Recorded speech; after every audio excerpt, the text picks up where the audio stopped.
ഫൗസ നമസ്കാരം. നമസ്കാരം. ഇന്നും നാളെയുമായി തിരുവനന്തപുരത്ത് CPM-ൻ്റെ സംസ്ഥാന സമിതി ചേരുന്നു. ഈ 2026 നിയമസഭാ തെരഞ്ഞെടുപ്പ് കഴിഞ്ഞതിന് ശേഷം ഇതിപ്പോൾ ഒത്തിരി തവണയായി CPM-ൻ്റെ ഇത്തരം കേന്ദ്ര കമ്മിറ്റികളും സംസ്ഥാന സമിതികളും എല്ലാം ചേരുന്നത്. സാധാരണ ഗതിയിൽ ഇത്തരം ചില കാര്യങ്ങൾ ഉണ്ടാകാറില്ല. എന്തെങ്കിലും അത്യാവശ്യ സന്ദർഭങ്ങളിൽ മാത്രമാണ് ഇത് ചേരുക നമ്മൾ കണ്ടിട്ടുള്ളത്.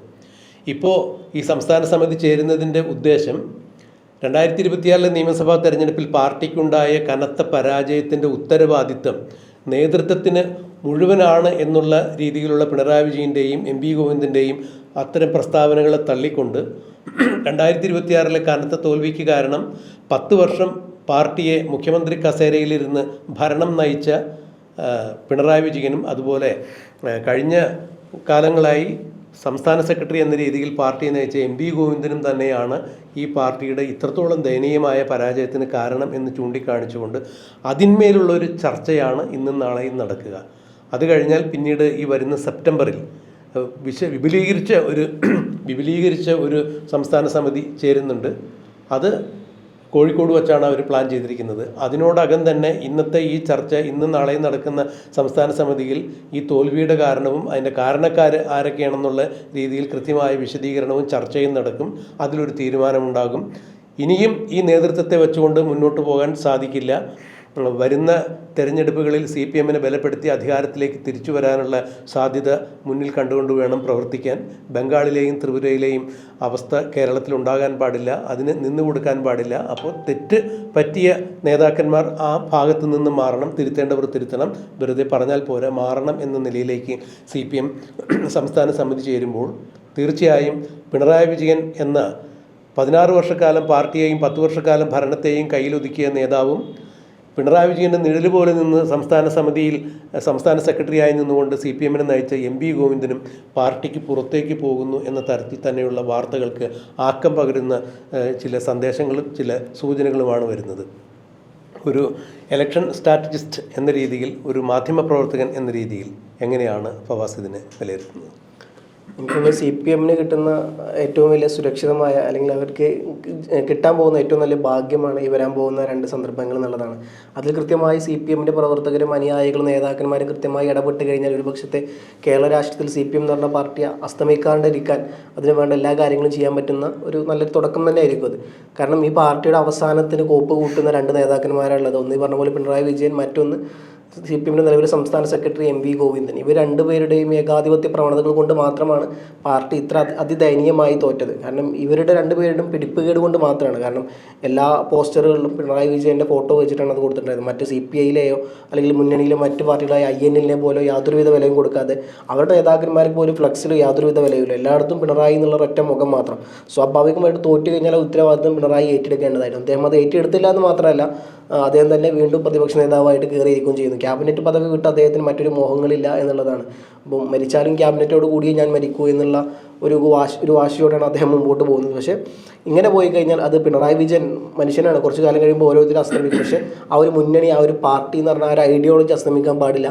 അതുകൊണ്ട് തന്നെ എത്രയും പെട്ടെന്ന് മാറ്റാൻ പറ്റുന്ന രീതിയിൽ ഇദ്ദേഹത്തെ മാറ്റണം എന്ന് തന്നെ വേണം. കാരണം ഇദ്ദേഹം എല്ലാത്തിൻ്റെയും മറവിൽ കോൺഗ്രസിനുള്ളിൽ മുഖ്യമന്ത്രി ചർച്ച വലിയ തരത്തിലുള്ള പ്രശ്നങ്ങളോട് പോകുമ്പോൾ അതിൻ്റെ മറവിൽ ഈ പറഞ്ഞ പോലെ പ്രതിപക്ഷ നേതാവായി കയറിയതാണ് അദ്ദേഹം. കാരണം അന്ന് മാധ്യമങ്ങൾ പോലും തന്നെ അറിഞ്ഞിട്ടുണ്ടായിരുന്നില്ല. അദ്ദേഹം ആയതിനു ശേഷം പിറ്റേ ദിവസമാണ് മാധ്യമങ്ങൾക്ക് അറിയുന്നത് പ്രതിപക്ഷ നേതാവായി ഈ പറഞ്ഞ പോലെ പിണറായി വിജയൻ എത്തുന്നു എന്നുള്ളത്. അതുവരെ മാധ്യമങ്ങളടക്കം പറഞ്ഞിരുന്നത് ഒരിക്കലും പിണറായി വിജയൻ പ്രതിപക്ഷ നേതൃസ്ഥാനത്തോട് വരില്ല. കാരണം അദ്ദേഹം ഇത്തരത്തിലുള്ള വലിയ പൊസിഷനിലോട്ട് ഇരുന്ന ഒരാൾ ഒരിക്കലും സ്വാഭാവികമായിട്ടും ഇങ്ങനെ വരാൻ ചാൻസ് ഇല്ല എന്നുള്ളതായിരുന്നു. പക്ഷേ അതെല്ലാം കാറ്റിൽ പറത്തിക്കൊണ്ട് തന്നെ സ്വന്തം മുന്നണിയോ പാർട്ടിയോ വിചാരിച്ചതിനേക്കാൾ അപ്പുറം താൻ ക്യാബിനറ്റിന് അപ്പുറത്തോട്ടൊരു പരിപാടിക്ക് ഇല്ല എന്നുള്ള രീതിയിൽ പ്രഖ്യാപിച്ചുകൊണ്ട് അദ്ദേഹം തന്നെ ഇരുട്ടിൻ്റെ മറവിൽ ഈ പറഞ്ഞ പോലെ പ്രതിപക്ഷ നേതാവായി വരുന്നു എന്നുള്ള കാര്യമാണ് നമ്മൾ കണ്ടത്. പോളിറ്റ് ബ്യൂറോവിൽ സ്വന്തം വോട്ട് കൂടി രേഖപ്പെടുത്തിയിട്ടാണ് ഈ പ്രതിപക്ഷ നേതൃസ്ഥാനം അദ്ദേഹം പിടിച്ചു വാങ്ങിയതുള്ളത് എടുത്തു പറയേണ്ട ഒരു വസ്തുതയാണ്. കാരണം PB-യിൽ പറഞ്ഞ പോലെ വെറും 2 വോട്ടിൻ്റെ ഭൂരിപക്ഷത്തിലാണ് അദ്ദേഹം ജയിച്ചത്. അതിൽ 1 വോട്ട് ആളിന് തന്നെ കൂട്ടാം, പിന്നെ 1 വോട്ട് മാത്രമേ അദ്ദേഹത്തിന് എക്സ്ട്രാ കിട്ടിയിട്ടുള്ളൂ. അപ്പോൾ വെറും 2 വോട്ടിനാണ് അദ്ദേഹം അവിടെ ജയിച്ച് കയറിയത്. അതൊന്ന് സ്വന്തം വോട്ടിനാണെന്നുള്ളത് ചുരുക്കി കഴിഞ്ഞാൽ അപ്പോൾ കേവലം ഒരൊറ്റ വോട്ടിൻ്റെ ഭൂരിപക്ഷത്തിലാണ് അദ്ദേഹം ഇപ്പോൾ PB-യിൽ ഇരിക്കുന്നത് എന്നുള്ളതാണ്. അപ്പോൾ PB-ത്തെ ആ സപ്പോർട്ട് കിട്ടിയത് വെറും 2 വോട്ടിനാണെന്നുണ്ടെങ്കിൽ അദ്ദേഹത്തിൻ്റെ വാല്യൂ ഇടിഞ്ഞു കഴിഞ്ഞു എന്നുള്ളത് സത്യമാണ്. അപ്പോൾ അതിൻ്റെ ഭാഗമായിട്ട് തന്നെയാണ് നമ്മൾ പിന്നീട് നടന്ന ഓരോ CPM അവലോകനങ്ങൾ, അതിപ്പോൾ branch committee, area committee, local committee, ജില്ലാ കമ്മിറ്റി, സംസ്ഥാന നേതൃത്വം എല്ലാവരും വിലയിരുത്തുന്നത് പാർട്ടി തോൽക്കാനുള്ള കാരണം ഇങ്ങനെയെന്നാണെന്ന് തന്നെയാണ്. അതിൻ്റെ ഭാഗമായിട്ട് തന്നെ പിന്നീട് ഈ പറഞ്ഞ പോലെ MABPയും പല നേതാക്കന്മാരും പിണറായി വിജയനെതിരെ കോപ്പ് കൂട്ടും നമ്മൾ കണ്ടതാണ്. അതിന് പിന്നിലായി ശൈലജ ടീച്ചറും P ജയരാജനും EP ജയരാജനും ശ്രീമതി ടീച്ചറും എല്ലാവരും പിന്നണിയിൽ അണിനിരക്കുന്നത് അതെ. കാരണം ഇവരെ സംബന്ധിച്ചുള്ള പാർട്ടി നിലനിൽക്കണം എന്നുള്ളത് സത്യമാണ്. പക്ഷെ അത് പിണറായി വിജയൻ എന്ന് പറഞ്ഞാൽ ഏകാധിപതി ഇത്രയും കാലം ഭരിച്ചുമ്പോൾ പിണറായി വിജയനെതിരെ ഒരു വിരൽ ചൂണ്ട് പോകാനോ ശബ്ദിക്കുന്നത് പോട്ടെ, ഒന്ന് മനസ്സിൽ സ്വപ്നം കാണാൻ പോലും പറ്റാത്തൊരവസ്ഥയായിരുന്നു. സ്വാഭാവികമായിട്ടും അദ്ദേഹത്തിൻ്റെ ഭരണം പോയ സ്ഥിതിക്ക് ഇനി അദ്ദേഹത്തെ വെച്ച് പൊറപ്പിക്കേണ്ടതില്ല എന്നുള്ള സാധനം അവരെല്ലാവരും മനസ്സിലാക്കിയിരിക്കുന്നു. അതുകൊണ്ട് തന്നെ ഇനി അദ്ദേഹം ഇതിന്ന് രാജിവെച്ച് പുറത്ത് പോയാൽ തന്നെ എനിക്ക് തോന്നുന്നു മിക്കവാറും പോകേണ്ടി വരും. അങ്ങനെ പോയാൽ തന്നെ മിക്കവാറും ഒരു ആരോഗ്യ പ്രശ്നങ്ങളെല്ലാം മുമ്പോട്ട് വെച്ചുകൊണ്ട് പണ്ട് ഈ പറഞ്ഞ പോലെ കോടിയേരി ബാലകൃഷ്ണൻ പല മകനുമായി ബന്ധപ്പെട്ട വിവാഹത്തിൽ നിന്ന് മന്ത്രിസ്ഥാനത്ത് നിന്ന് പടിയിറങ്ങുമ്പോൾ അദ്ദേഹം പറഞ്ഞത് അദ്ദേഹത്തിന് കുറച്ച് ആരോഗ്യ പ്രശ്നങ്ങൾ, സെക്രട്ടറി ആയിരുന്നു. ബിനീഷിന്റെ പ്രശ്നം വരുമ്പോൾ കോടിയേരി ബാലകൃഷ്ണൻ സംസ്ഥാന സെക്രട്ടറി ആയിരുന്നു. ആ ഒരു പദവിയിൽ നിന്ന് ഇറങ്ങുന്നത് മകനുമായി ബന്ധപ്പെട്ട പ്രശ്നം യഥാർത്ഥത്തിലാണ് നടന്നുകൊണ്ടിരിക്കുന്നത്. മകനെ അറസ്റ്റ് ചെയ്യുന്നത്, പലതരത്തിലുള്ള കേസുകൾ അദ്ദേഹത്തിനെതിരെ വരുന്നു. പക്ഷെ അദ്ദേഹം പറഞ്ഞത് ആരോഗ്യപരമായ സാധനങ്ങൾ ഉള്ളത് കൊണ്ട് അത് ശരി തന്നെയായിരുന്നു. അദ്ദേഹം ചികിത്സയ്ക്ക് വേണ്ടി അദ്ദേഹത്തിന് അസുഖം ഉണ്ടായിരുന്നു. പിന്നീട് ആ അസുഖം മൂർച്ഛിക്കുന്നത് അദ്ദേഹം മരണപ്പെടുന്നതൊക്കെ അങ്ങനെ തന്നെയാണല്ലോ. അപ്പോൾ അതിലൊരു വിഷയമുണ്ടായിരുന്നു. പക്ഷേ സംസ്ഥാന സെക്രട്ടറി പദം ഏറ്റെടുക്കാൻ പറ്റാത്ത രീതിയിലുള്ള ആരോഗ്യ പ്രശ്നങ്ങൾ അദ്ദേഹത്തിന് ഉണ്ടായിരുന്നില്ല. എന്നിരുന്നാൽ പോലും അന്ന് അദ്ദേഹം ചെയ്തതുപോലെ വീണ്ടും പിണറായി വിജയനും ഇത്തരത്തിലുള്ള എന്തെങ്കിലുമൊക്കെ കാര്യങ്ങൾ പറഞ്ഞുകൊണ്ട്, കാരണം CPM സംബന്ധിച്ചുള്ള ഒരിക്കലും ഈ പറഞ്ഞ പോലെ അച്ചടക്ക നടപടിയുമായി പിണറായി വിജയനെ മാറ്റുന്നൊരു കാര്യത്തിലോട്ട് ഞാൻ ചിന്തിക്കുന്നില്ല.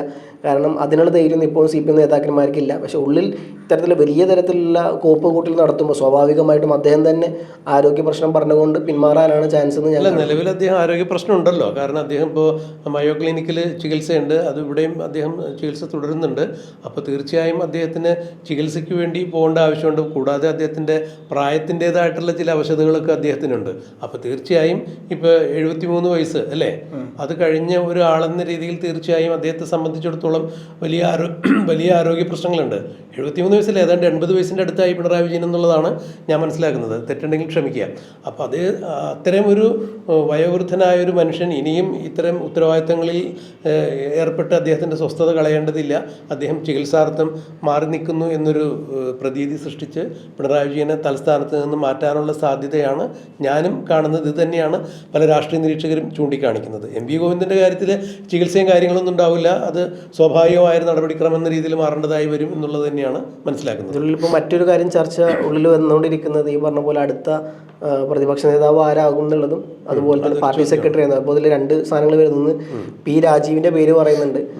മുൻ മന്ത്രിയായ P രാജീവ് കളമശ്ശേരിയിൽ തോറ്റ സ്ഥിതിക്ക് അദ്ദേഹത്തെ ഈ പറഞ്ഞ പോലെ പാർട്ടി സംസ്ഥാന സെക്രട്ടറിയിലോട്ട് കൊണ്ടുവരും എന്നുള്ള തരത്തിലുള്ള താത്വിക മുഖം കൂടിയാണ്. അതെ, പാർട്ടിയിൽ ജീവിച്ചിരിക്കുന്ന നന്നായിട്ട് മുമ്പോട്ട് കാര്യങ്ങൾ കൊണ്ടുപോകാൻ പറ്റുന്ന, പിണറായി വിജയൻ ഒരു പരിധിവരെ അംഗീകരിക്കാൻ പറ്റുന്ന ഒരു നേതാവ് കൂടിയാണ് P രാജീവ്. ഒരിക്കലും P ജയരാജനൊന്നും ആക്കുമെന്ന് ഞാൻ വിശ്വസിക്കുന്നില്ല.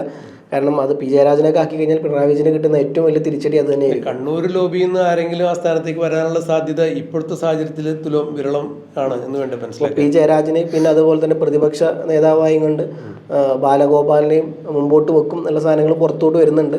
അത് പാർട്ടിക്കുള്ളിൽ തന്നെ ചെറിയ തരത്തിലുള്ള മുറുമുറുപ്പും ചർച്ചകളും നടക്കുന്നുണ്ട് സ്വാഭാവികമായിട്ടും. അപ്പോൾ ഇതിൻ്റെ ഭാഗമായിട്ട് കൂടിയാണ് ഈ സാധനം നമ്മൾ കൂട്ടി വെച്ച് പറയേണ്ടത്. അപ്പോൾ എന്തായാലും വരും ദിവസങ്ങളിൽ ഇത് എന്തായാലും വലിയ തരത്തിലുള്ള ചർച്ചാ വിഷയമാകും. പക്ഷേ പിണറായി വിജയൻ എന്ന് പറഞ്ഞ ഒരാൾ ഇത്രയും കാലം പാർട്ടി ഏകദേശം 10-26 വർഷമായി പാർട്ടിയെയും ഗവൺമെൻറ്റിനെയും അടക്കി ഭരിച്ചൊരു നേതാവ് പെട്ടെന്ന് പടിയിറങ്ങുമ്പോൾ അത് ഇത്തരത്തിലുള്ള കാര്യങ്ങളാകും എന്നുള്ളതും അദ്ദേഹം, കാരണം ഇത്രയും കാലം ഇവർ പറഞ്ഞ പോലെ അധികാരത്തിൻ്റെ എല്ലാവിധ ആസ്വാദനങ്ങളും ആഘോഷിച്ചുകൊണ്ട് ജീവിച്ച നേതാവായിരുന്നു. പെട്ടെന്ന് പടിയിറങ്ങുമ്പോൾ ഇപ്പോൾ തന്നെ അദ്ദേഹത്തിൻ്റെ പലതരത്തിലുള്ള റെയിൽവേ സ്റ്റേഷനിലിരിക്കുന്ന ഫോട്ടോസൊക്കെ കാണുമ്പോൾ നേതാക്കന്മാർക്കും പല മാധ്യമപ്രവർത്തകർക്കും നമുക്ക് പോലും അത് അംഗീകരിക്കാൻ പറ്റുന്നില്ല. കാരണം 41 വാഹനങ്ങളുടെ അകമ്പടിയോടുകൂടി വലിയ തരത്തിൽ യാത്ര ചെയ്തിരുന്ന നേതാവായിരുന്നു. ഇപ്പോൾ റെയിൽവേ സ്റ്റേഷനിൽ ആളില്ല, ആരവമില്ല, തിരിഞ്ഞു നോക്കാനുള്ള അവസ്ഥയിലല്ലേ. മറ്റേത് എവിടെ പോയാലും മുഖ്യമന്ത്രി എന്നുള്ള ആൾക്കാർ കൈ കൊടുക്കാനും കൂക്കി വിളിക്കാനും കൈയടിക്കാനും സെൽഫി എടുക്കാനും തിരക്കായിരുന്നു. അതൊന്നും അദ്ദേഹം വഴങ്ങുമായിരുന്നില്ല എന്നുള്ളത് വേറെ കാര്യം. അതെ, അപ്പം അത്തരത്തിൽ എപ്പോഴും എനിക്ക് മുമ്പിൽ വലിയ ആരവങ്ങളും ആവേശങ്ങളും ഉണ്ടായിരുന്നു. ഇപ്പം അതൊന്നും ഇല്ലാണ്ട് റെയിൽവേ സ്റ്റേഷനിൽ ഒറ്റയ്ക്ക് ഇരിക്കുന്ന പിണറായി വിജയന്റെ ഫോട്ടോ ഒക്കെ നമ്മളെല്ലാം കണ്ടതാണ്. അത് പിണറായി വിജയൻ തന്നെ ആണോ എന്നുള്ള രീതിയിൽ വരെ നമ്മൾ സംശയിച്ചു പോകും. വയലാറിൻ്റെ ആണെന്ന് തോന്നുന്നുണ്ട്. എനിക്ക് ഒരു പാട്ട് എനിക്കിപ്പോൾ നാടകാനാണ് ഓർമ്മ വരുന്നുണ്ട്. മയങ്ങല്ലേ മനുഷ്യ നീ മണ്ണിൻ്റെ മായകളിൽ മണിമന്ദിരങ്ങൾ വൃഥ ചമയ്ക്കില്ല. അതിൻ്റെ 2ാമത്തെ വരിയിൽ പറയുന്നത്, കഴിവുള്ളപ്പോൾ കയ്യിൽ കാശുള്ളപ്പോൾ നിന്നെ പൂവിട്ട് പൂജിക്കും പുകഴ്ത്തിപ്പാടും, കാലങ്ങൾ മാറുമ്പോൾ കാലക്കേടാകുമ്പോൾ കാലന് പോലും വേണ്ടെന്ന് തോന്നും. ഇപ്പോഴത്തെ പിണറായി വിജയൻ്റെ അവസ്ഥ കാണുമ്പോൾ ഇതൊക്കെയാണ് നമുക്ക് തോന്നുന്നത്. കാരണം കഴിവുള്ളപ്പോൾ എന്ന് പറഞ്ഞാൽ അധികാരമുള്ളപ്പോൾ, കയ്യിൽ കാശുള്ളപ്പോൾ പൂവിട്ട് പൂജിക്കും പുകഴ്ത്തിപ്പാടും. എന്തായിരുന്നു കാരണഭൂതൻ? ഇനി കേരളം ഭരിക്കും കാരണഭൂതൻ, ഗരുഡനൊപ്പം പറക്കുന്ന ആൾ, കത്തിജ്വലിക്കുന്ന സൂര്യനൊപ്പം നിൽക്കുന്ന ആൾ ഇല്ലേ? തിരുവാതിരയൊക്കെ നമ്മൾ കണ്ടല്ലോ. അതുപോലെ എവിടെയും പിണറായി മയം തന്നെയായിരുന്നു. LDF അല്ലാതെ മറ്റാരുണ്ടെന്ന് ബോർഡ് വയ്ക്കുമ്പോൾ പിണറായി വിജയൻ അല്ലാതെ മറ്റാരുണ്ട് ഇനി കേരളം രക്ഷിക്കാൻ? LDFന് മറ്റാരുണ്ട്? CPMന് മറ്റൊരു നേതാവ് എന്നൊരു സന്ദേശം കൊടുക്കുന്ന ഒരു ബോർഡ്. ഈ ഫവാസ് പറഞ്ഞ പോലെ അതിനുശേഷം പ്രതിപക്ഷ നേതാവായി അദ്ദേഹം കണ്ണൂരിൽ നിന്ന് തിരുവനന്തപുരത്തേക്ക് പോരാൻ നേരത്ത് അവിടെ എന്താണ് കണ്ണൂർ റെയിൽവേ സ്റ്റേഷനിൽ ആ സ്റ്റീൽ ബെഞ്ചിൽ അദ്ദേഹമുണ്ട്, വേറെ കൂടെ ഒരാളുമുണ്ട്. വേറെ യാത്രക്കാർ പോലും സമീപത്തേക്ക് എത്തി നോക്കണില്ല, വരുന്നില്ല, ഒരാളും ആ അവസ്ഥയ്ക്കില്ല. ഇത് തന്നെയാണ് അദ്ദേഹം ഡൽഹിയിൽ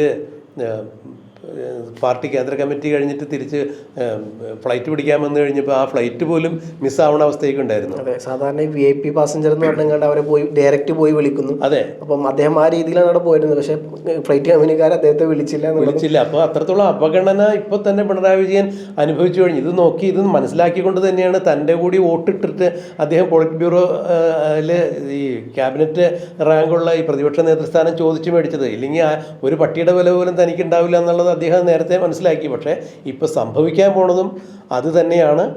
തീർച്ചയായും ഈ ആരോഗ്യ കാരണങ്ങൾ ചൂണ്ടിക്കാണിച്ച്, ചികിത്സാ കാരണങ്ങൾ ചൂണ്ടിക്കാണിച്ച് അദ്ദേഹത്തെ ദീർഘകാലാവധി എടുപ്പിക്കും. അങ്ങനെ പാർട്ടിക്ക് പുതിയൊരു സാരഥ്യം ഉണ്ടാക്കും. MP ഗോവിന്ദൻ്റെ കാര്യത്തിൽ ഈ പറഞ്ഞ പോലെ സ്വാഭാവികമായ നടപടിക്രമം എന്ന രീതിയിൽ ഈ തെരഞ്ഞെടുപ്പിന് ശേഷം പരാജയത്തിൻ്റെ കാരണം അവലോകനം നടത്തി കഴിഞ്ഞപ്പോൾ പാർട്ടി പുതിയൊരു തീരുമാനത്തിലേക്ക് പോയി എന്ന് പറഞ്ഞിട്ട് മറ്റൊരാളെ കൊണ്ടുവരാനാണ് സാധ്യത. അല്ലെങ്കിൽ തന്നെ പിണറായി വിജയൻ അപ്രസക്തനായി കഴിഞ്ഞാൽ പിന്നെ എന്ത് MP ഗോവിന്ദൻ? അങ്ങനെയാണല്ലോ പരസ്പര പൂരകമായിട്ടുള്ള MP ഗോവിന്ദൻ അവിടെ നിൽക്കുന്നത്. അപ്പോൾ തീർച്ചയായും ഈ പാർട്ടിയെ സംബന്ധിച്ചിടത്തോളം അങ്ങനെയൊക്കെ സംഭവിക്കുകയാണെങ്കിൽ ഫവാസ് ചൂണ്ടിക്കാണിച്ചതുപോലെ CPMന് അത് പുതിയൊരു ദിശാബോധം നൽകും. ഈ കഴിഞ്ഞ 2026 നിയമസഭാ തെരഞ്ഞെടുപ്പിൽ 1 കോടി വോട്ടാണ് UDFന് അധികം കിട്ടിയതെന്ന് പറയുമ്പോൾ യഥാർത്ഥ കമ്മ്യൂണിസ്റ്റുകാർ ഇനി പിണറായി വിജയൻ ഭരിച്ചാൽ ഈ കേരളത്തിൽ കമ്മ്യൂണിസം ഇല്ലാതാകും എന്ന് തിരിച്ചറിഞ്ഞുകൊണ്ടാണ് ആ വോട്ട് മാറ്റി ചെയ്തത്. തീർച്ചയായും അവർക്കൊക്കെ വളരെ ആശ പകരുന്നൊരു തീരുമാനമായിരിക്കും അങ്ങനെ നടക്കുകയാണെങ്കിൽ ഇവിടെ നടക്കുക.